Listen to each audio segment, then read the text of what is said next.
बिस्मिल्लाहिर्रहमानिर्रहीम। अस्सलामुअलैकुम वरहमतुल्लाहि वबरकातुहू। अलगाजी लॉ अकेडमी शादरा लाहौर और Amir Hussain Ghazi advocate once again. Dear students, आज का जो हमारा लेक्चर है वो इंग्लिश है, LLB part 1 5 year programme, Punjab university and the other universities. आज का जो टॉपिक है वो हमारे स्टूडेंट्स, तमाम स्टूडेंट्स जो ADPP की तैयारी कर रहे हैं, जो हमारे CJ की तैयारी कर रहे हैं, और वो तमाम स्टूडेंट्स जो कि LLB पार्ट 1 की तैयारी कर रहे हैं। जब से हमारे मुल्क के अंदर जो 3 ईयर प्रोग्राम जो है उसको ख़त्म कर दिया गया है, अब 5 ईयर प्रोग्राम जो है वो इंट्रोड्यूस करवाया गया है। इस 5 ईयर प्रोग्राम के अंदर जो इंग्लिश है इसका सिलेबस जो है वो रिसेंटली चेंज किया गया है। तो आज जो अमेंडेड सिलेबस हमें दिया गया है उस पूरे के पूरे सिलेबस के बारे में बात होगी। लेकिन उससे पहले एक बड़ी अहम जो बात है वो मैं आपके साथ डिस्कस करने लगा हूं, और वो है जी, what is the importance of English LLB part 1। English LLB part 1 जो है वो डियर स्टूडेंट्स आपको सिर्फ LLB में ये जो है वो आपके साथ नहीं चलती, या LLB में आपको सिर्फ इसके कोई फायदे नहीं है, इसके फायदे अदर दैन भी बहुत ज्यादा हैं। इसकी अहमियत जो है वो अदर दैन भी बहुत ज्यादा है। So there are 2 top competitive exams in Pakistan.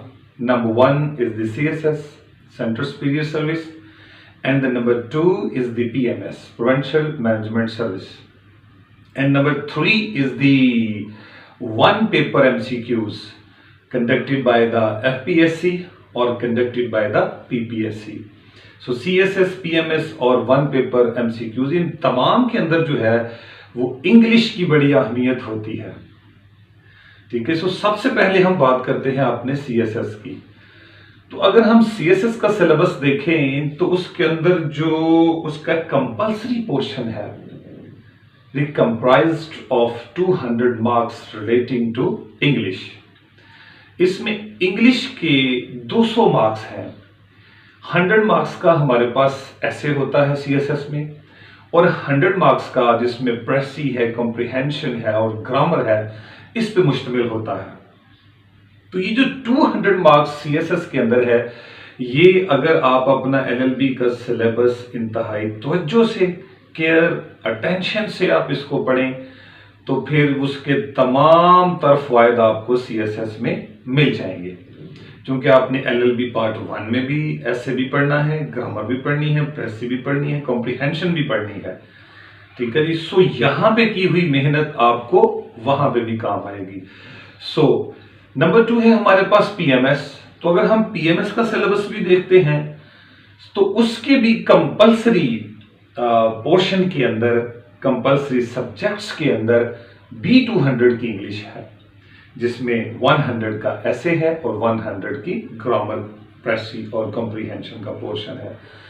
सो ये PMS के 200 मार्क्स आप LLB पार्ट 1 की इंग्लिश को अगर अच्छी तरह पढ़ जाते हैं तो फिर आपको खातर खा इसके फायदे जो हैं वो PMS में भी मिलते हैं। इसके अलावा हमारे मुल्क के अंदर जो FPSC या PPSC या अदर डिपार्टमेंटल जो एग्जाम्स होते हैं उसके अंदर भी इंग्लिश जो है उसके पोर्शन को शामिल किया जाता है। सो वहां पर भी अगर आप LLB पार्ट 1 की इंग्लिश को अच्छी तरह पढ़ जाते हैं तो फिर यही इंग्लिश जो है वो आपको वहां पे भी काम आ सकती है। सो इस सिलेबस की जो अहमियत है वो बहुत ज्यादा है। So it totally depends upon your institutions and your teachers. ये आपके इंस्टीट्यूशन और टीचर के मामलात हैं कि वो आपको कितनी गहराई में पढ़ाते हैं और आप कितनी गहराई में उसको अंडरस्टैंड करते हैं। ठीक है जी।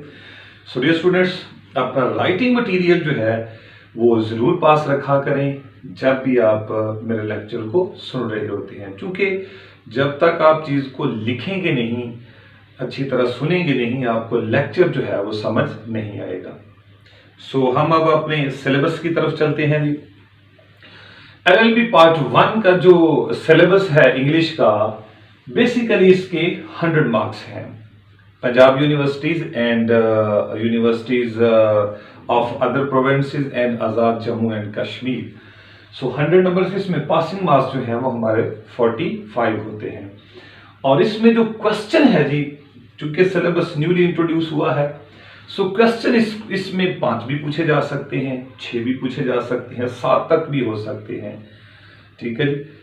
और फिर उसमें अटेम्प्ट कितने करने होते हैं। अगर हम पंजाब यूनिवर्सिटी का सोशियोलॉजी का देखें, पॉलिटिकल साइंस का देखें, introduction to philosophy of law को देखें, तो वहां पर आपको 5 ही क्वेश्चन जो है वो अटेम्प्ट करने पड़ते हैं। सो होपफुली यहाँ पे भी आपको 5 ही क्वेश्चन जो है वो अटेम्प्ट करने पड़ेंगे।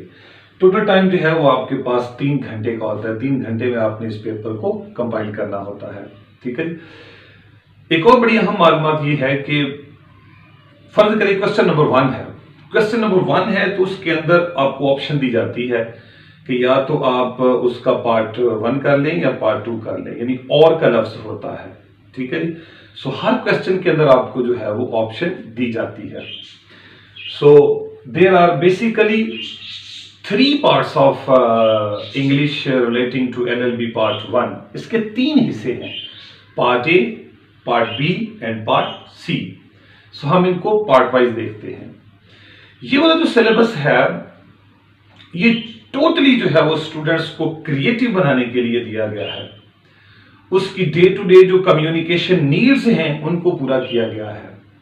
उसकी जो स्किल्स हैं उसको बेहतर से बेहतर करने की कोशिश की गई है। सो हमारा पार्ट ए जो है that is totally relating to the grammar. ये सारे का सारा जो है हमारा ग्रामर का पोर्शन है, ओके। अब हमने इस ग्रामर के पोर्शन के अंदर क्या पढ़ना है, कौन कौन सी चीजें इसके अंदर इंक्लूड्स हैं। अगर आपका सिलेबस देखा जाए तो उसके अंदर उन्होंने 7 चीजों को जो है वो इसमें शामिल किया है।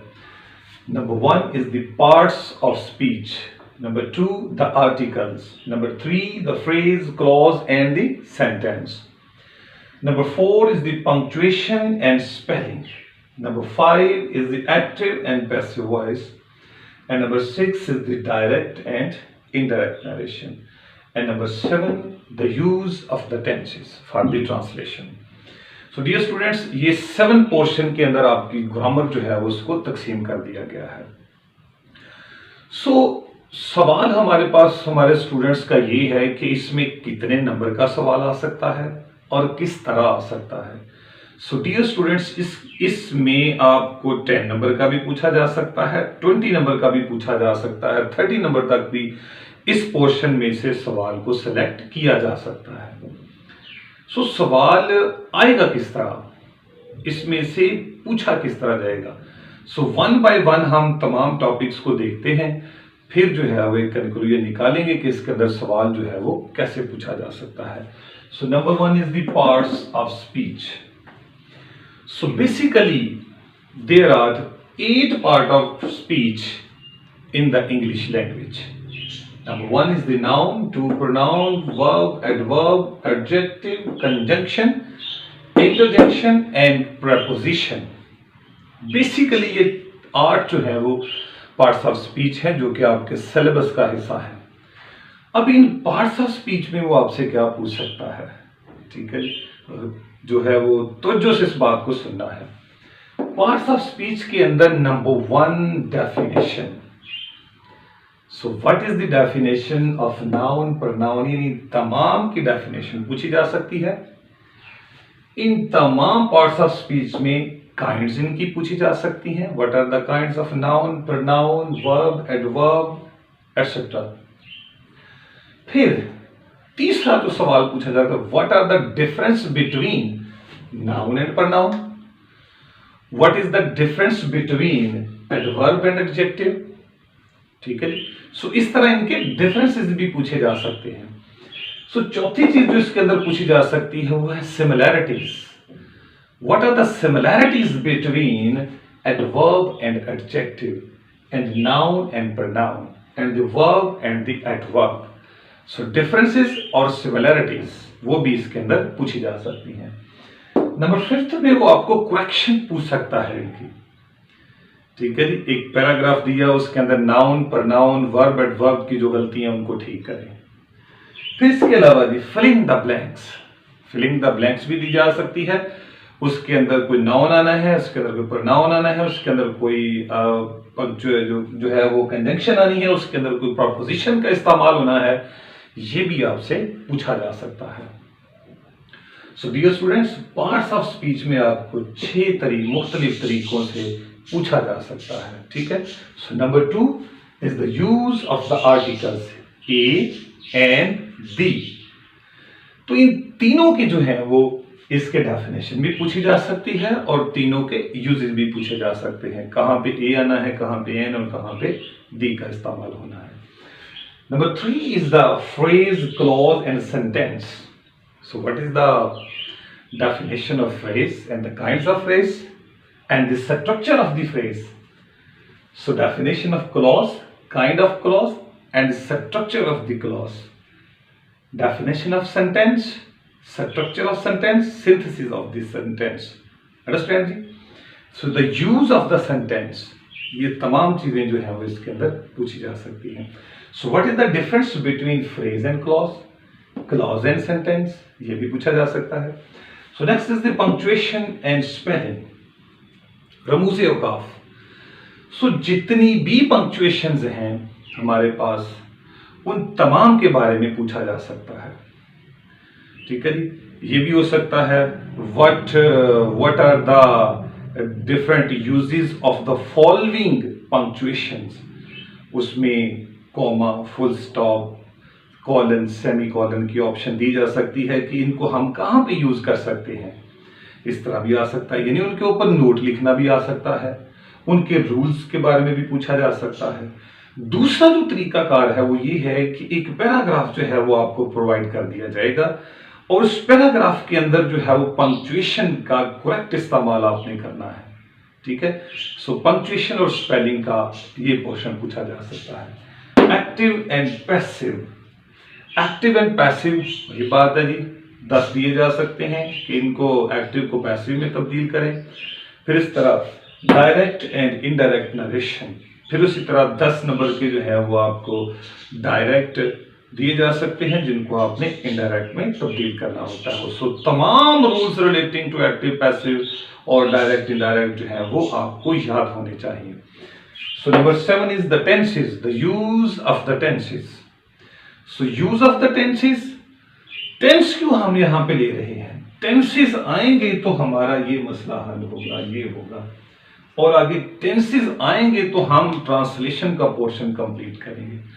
Translation from Urdu into English, from English into Urdu, ठीक है जी। सो टेंसेस की अहमियत जो है वो बहुत ज्यादा है, ओके जी। सो डियर स्टूडेंट्स, ये था हमारा पार्ट 1 LLB पार्ट 1 जो सिलेबस है हमारा, उसमें जो पार्ट ए जो हमें पूछा गया है वो सारे का सारा हमने इलैबोरेट कर दिया है, ठीक है जी। सो डियर स्टूडेंट्स, जो हमारा पार्ट बी है that is purely relating to the skills, to develop the affective skills and the creative skills in the students. तो स्टूडेंट्स को स्किलफुल बनाने के लिए, उनकी जो स्किल है उनको डेवलप करने के लिए, उनको इम्प्रूव करने के लिए पार्ट बी जो है वो आपके सिलेबस में इंट्रोड्यूस करवाया गया है। ये जो पार्ट बी है, ये जैसे मैंने पहले भी कहा कि ये सिर्फ LLB पार्ट 1 के लिए नहीं है, ये हमारे वो तमाम स्टूडेंट्स जो कि ADPP की तैयारी कर रहे हैं, DDPP की कर रहे हैं, सिविल जज की कर रही हैं, अदर देन किसी भी प्रोग्राम में अपनी जो है वो किसी भी तरह की कॉम्पिटिटिव एग्जाम की तैयारी कर रहे हैं, उनके लिए भी बड़ा अहमियत का हामिल है। क्यों अहमियत का हामिल है? इसके अंदर 4 जो बेसिक टेक्निक्स हैं, जो बेसिक स्किल्स हैं, जो हर स्टूडेंट्स के पास होनी चाहिए, उनको इंट्रोड्यूस करवाया गया है। सो वो 4 बेसिक स्किल्स जो हैं, वो टेक्निक्स जो हैं, वो क्या है? Number 1 reading, and number 2 is the writing, number 3 is the listening, and number 4 is the speaking skill और the speaking power of the candidate. So इन सब को जो है हम बारी बारी देखते हैं कि ये हमारे सिलेबस का क्यों जो है वो हिस्सा बनाया गया है। So number 1 is the reading. जब हम डियर स्टूडेंट्स रीडिंग की बात करते हैं, सो इसके बारे में उन्होंने हमें चार जो मुख्तलिफ तरह के कॉन्सेप्ट्स हैं हमारे पास, पांच कॉन्सेप्ट जो है हमारे, वो उन्होंने इंट्रोड्यूस करवाए हैं रीडिंग के हवाले से, for the affective reading, for the creative reading. ठीक है जी। इसके लिए उन्होंने हमें 5 असूल दिए हैं कि ये असूल अगर आपके पास हैं तो आप अपनी रीडिंग पावर को जो है वो मजबूत कर सकते हैं। Number 1 is the skimming, number 2 is the scanning, number 3 intensive reading, number 4 extensive reading, and number 5 is the fast reading और द स्पीड रीडिंग। ठीक है जी। सो डियर स्टूडेंट्स, इनको हम जो है वो बारी बारी देख लेते हैं कि ये क्या है। So number 1 skimming. स्किमिंग जो है इसे कहा क्या जाता है, उर्दू में हमारे पास एक लफ्ज है जी जिसको हम कहते हैं मरकजी ख्याल। ठीक है जी, मरकजी ख्याल। ये उर्दू में हमारे पास एक वर्ड होता है जिसमें हम कहते हैं कि कहानी का कोई खुलासा है। ठीक है जी, उसका कोई थीम है। तो इसको इंग्लिश के अंदर जो है वो स्किमिंग का वर्ड यूज किया गया है कि आपके पास अगर एक पैराग्राफ है, आपके पास एक स्टोरी है, तो आपने उसका थीम कैसे निकालना है, उसका जो नुक्ता नजर है, मरकजी ख्याल जो है वो आपने किस तरह एक्सट्रैक्ट करना है।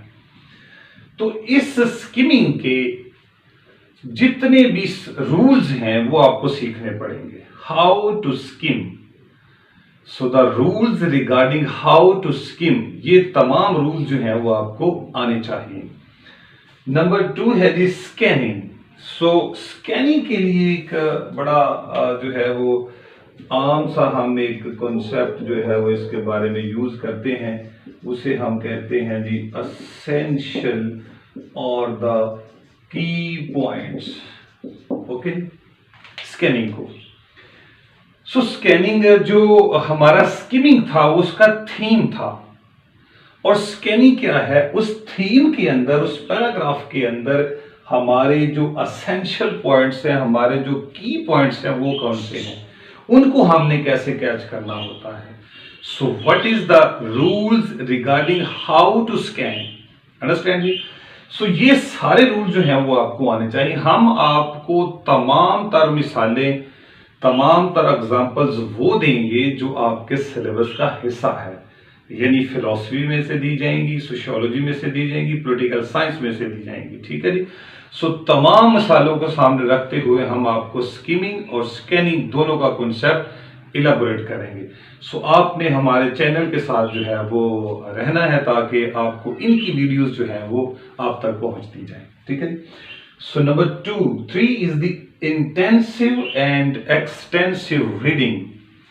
इंटेंसिव रीडिंग कहते हैं जहां पे हमें बहुत ज्यादा केयर और अटेंशन की जरूरत होती है, जहां पे हमें चीजों को अंडरस्टैंड करने के लिए किसी भी गाइडर यानी उस्ताद की जरूरत होती है। ठीक है जी, उसको हम इंटेंसिव रीडिंग कहते हैं। और जो एक्सटेंसिव रीडिंग है ये इंजॉयमेंट रीडिंग है, जैसे आप कोई नॉवेल पढ़ रहे हैं, पोइट्री पढ़ रहे हैं, जहां पे इतनी ज्यादा कोई अटेंशन और केयर की जरूरत नहीं होती, आप जस्ट उसको एंजॉय कर रहे हैं ऐसी रीडिंग को। So speed writing. So what are the different rules regarding speed और फास्ट राइटिंग, रीडिंग। आपने फास्ट रीडिंग कैसे करनी है। ठीक है।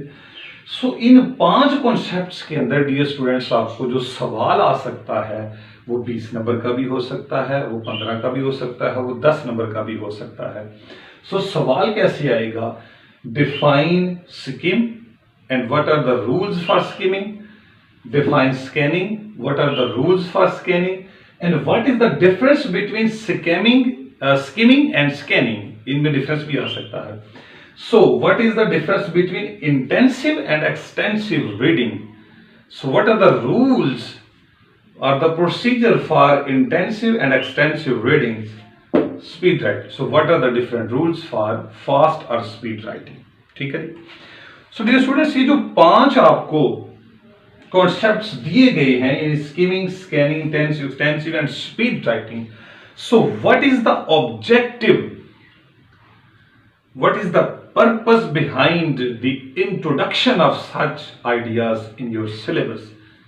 इनका मकसद क्या था आपको देने का? इनका मकसद था आपके सिर्फ 2 जो आइडियाज हैं, 2 जो आपकी फील्ड हैं, उसको मुकम्मल करना था, प्रेसी एंड द कॉम्प्रिहेंशन. ठीक है जी.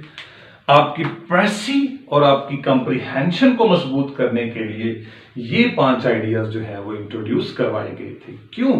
क्योंकि प्रेसी के अंदर आपने उसका मरकजी ख्याल निकालना होता है, उसके की पॉइंट्स निकालने होते हैं. ठीक है जी. और इसको आपने स्पीडली रीड करना होता है. ठीक है. तो यही बात आपकी कॉम्प्रिहेंशन के अंदर भी है. आपने एक थीम निकाल के उसका एक टाइटल देना होता है, सवालों के जवाब होते हैं. So the purpose behind introduction of these ideas is to make the Percy and comprehension very effective. Okay ji. So ये था जी हमारा concept regarding reading skills. So dear students, next जो हमारे पास skill है, that is the writing skill. How to improve your writing? आपने अपनी writing को जो है वो कैसे मजबूत करना होता है. सो इसके लिए dear students, practice make a man perfect. जब तक आप चीज़ों को लिखेंगे नहीं, आपकी राइटिंग जो है वो उसकी स्पीड नहीं आएगी, उसके अंदर जो है वो डेवलपमेंट जो है, उसके अंदर जो इम्प्रूवमेंट है वो नहीं आएगी. सो डेली जो है आप एक पैराग्राफ जो है वो 100 से 150 जो हमारे पास वर्ड्स है उसका ज़रूर लिखा करें, ताकि आपकी हैंड राइटिंग जो है वो इम्प्रूव हो सके. सो राइटिंग स्किल इसलिए इंट्रोड्यूस करवाई गई for the essay writing, for the paragraph writing and for the translation. ठीक है जी. सो इन चीजों को मजबूत करने के लिए जो है वो आपकी राइटिंग स्किल को इंप्रूव किया गया है. सो ऐसे जो है डियर स्टूडेंट्स, ये आपको 20 नंबर का आ सकता है. तो उसमें से 2 ऐसे दिए जा सकते हैं, 3 ऐसे दिए जा सकते हैं, और उनके ऊपर आपने नोट लिखना होता है. इसके अंदर कोई ऑप्शन नहीं आपको दी जाएगी. ये सवाल जो है टोटली हमारा जो ऐसे ही समझे जैसे ये कंपलसरी ही है. इसके अंदर कोई ऑप्शन नहीं दी जाती, इसको आपने हल करना होता. ऑप्शन होती है इसमें कि 2 से 3 टॉपिक आपको प्रोवाइड कर दिए जाते हैं, 20 नंबर का होता है. इसके अंदर उन्होंने लॉ के मुताबिक जो है, उस कानून के मुताबिक वो कहते हैं जी 350 से 400 जो है वो वर्ड्स प्रोवाइड कर दें आपके ऐसे राइटिंग के लिए. ठीक है जी. सो आपने अपने टाइम को मैनेज करते हुए ऐसे को जो है वो प्रॉपरली लिखना होता है. अब ऐसे लिखना भी एक बहुत बड़ा समंदर है. ठीक है जी. ऐसे को किस तरह हमने क्रिएटिव करना है, ऐसे को किस तरह हमने इफेक्टिव ऐसे बनाना है, इसके बहुत सारे रूल्स और प्रोसीजर्स हैं जो आपको किसी अलहदा लेक्चर में बता दिए जाएंगे. ठीक है जी. सो 350 से 400 वर्ड तक आपने लिखना होता है. अब ऐसे जो हैं वो आर्गुमेंटेटिव भी हैं, डिस्क्रिप्टिव भी हैं और नैरेटिव भी हैं.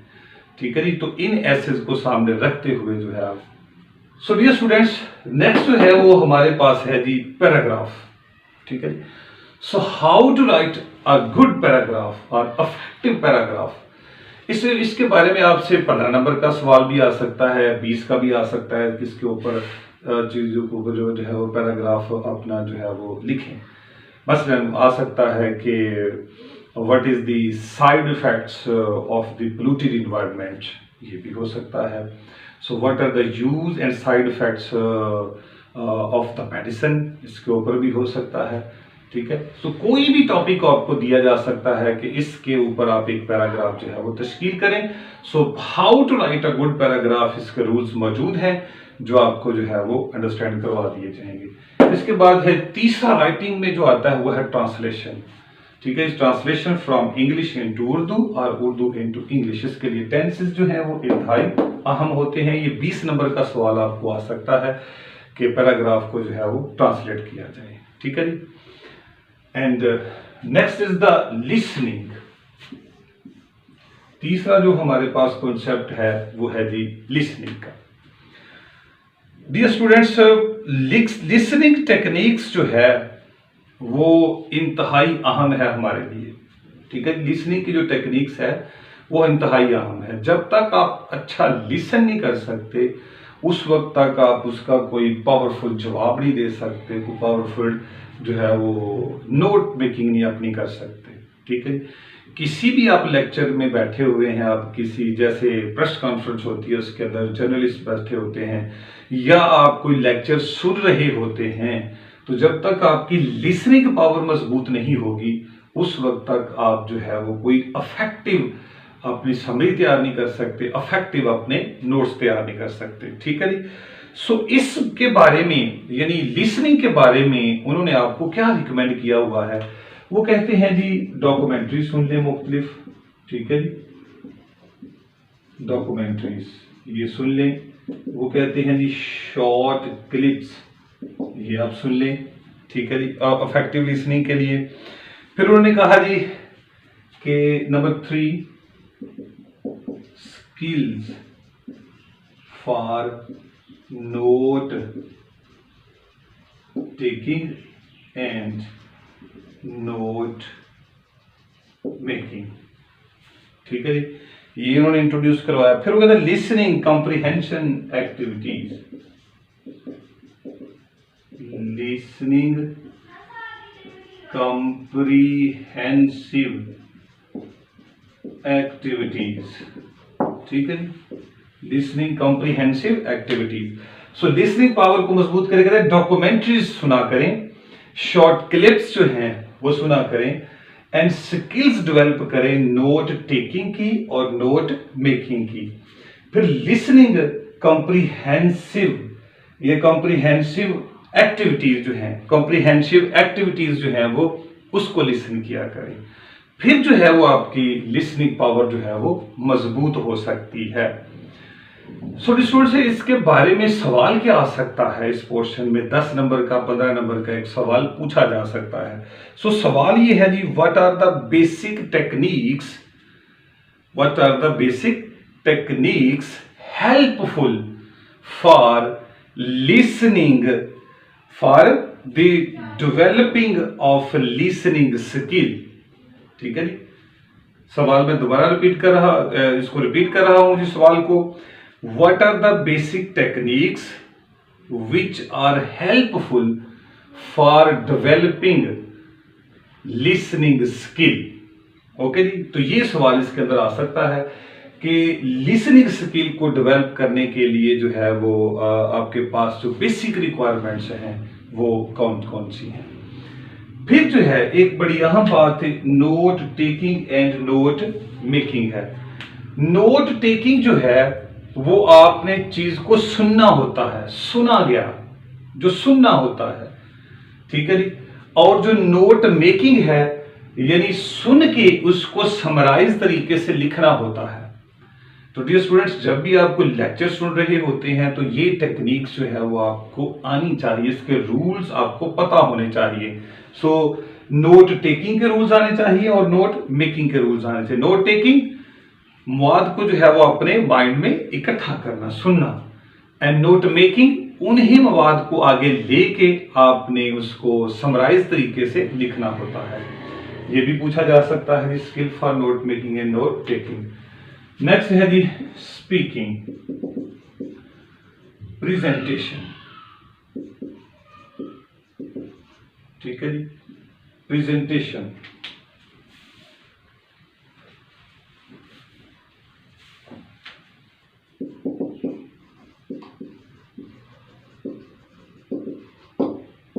And the effective speaking. So speaking, जब आप इंटरव्यू में बैठे होते हैं, ठीक है जी, किसी भी तरह के, तो वहां पे लिसनिंग और स्पीकिंग जो है वो इंतहाई अहमियत की हामिल होती है। सो स्पीकिंग का मतलब ये है that is the presentation, how to represent. ठीक है जी, प्रेजेंटेशन आपने कैसे देनी है, अपने आप को प्रेजेंट आपने कैसे करना है। So what is the affective speaking, So what are the different kinds of techniques, are the rules, are the guiding principles for effective speaking and the presentation? Understand जी. सो डियर स्टूडेंट्स, जो part B है आपका, वो सारे का सारा आपकी skill को डेवलप करने के लिए है, आपकी स्किल को इम्प्रूव करने के लिए, आपकी स्किल को कि जो कह लें कि जो दरवाजे हैं उसको खोलने का एक तरीका है जो आपको इंट्रोड्यूस करवाया गया है. ठीक है जी. उम्मीद है कि आपको ये स्किल जो है वो अच्छे तरीके से आ जाएंगी. ठीक है जी. सो नेक्स्ट है जी हमारे पास पार्ट सी. पार्ट सी का जो नाम रखा गया है that is the technical writing. इसे टेक्निकल राइटिंग किया गया है. So what is the purpose to introduce this part? So इस पार्ट को इंट्रोड्यूस करवाने का मकसद क्या है?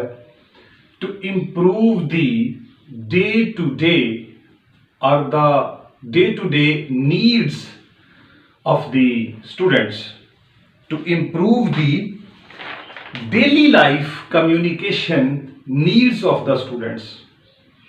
So students की जो daily life की जो communication है उसको बेहतर करने के लिए, उसको improve करने के लिए, creative करने के लिए, develop करने के लिए ये पार्ट जो है वो इंट्रोड्यूस करवाया गया. आप डेली नीड में क्या है, आप लेटर लिखते हैं, आप सीवी लिखते हैं, अक्सर आप अप्लाई करते हैं जॉब्स के अंदर, आप कोई रिपोर्ट लिख रहे हैं. ठीक है जी. और आप कोई मीटिंग अटेंड कर रहे हैं, उसके मिनट्स आपने कैसे लिखने होते हैं. सो ये जो आपकी day to day communication needs है उसको इम्प्रूव करने के लिए ये पार्ट इंट्रोड्यूस करवाया गया है. ये पार्ट जो है इसमें भी आपको 20 नंबर का सवाल पूछा जा सकता है. मसलन लेटर राइटिंग है कि किसी को भी आप नंबर 1 इज द लेटर और एप्लीकेशन राइटिंग है, ये पूछा जा सकता है 20 नंबर का. मेमोरेंडम के बारे में पूछा जा सकता है, मिनट्स ऑफ द मीटिंग के बारे में पूछा जा सकता है, फॉर्मल और इनफॉर्मल रिपोर्ट के बारे में पूछा जा सकता है, सीवी यानी करिकुलम विटाए के बारे में पूछा जा सकता है. ठीक है. सो पार्ट सी जो है आपका सारे का सारा जो है वो टेक्निकल राइटिंग से रिलेटेड है. ठीक हो गया.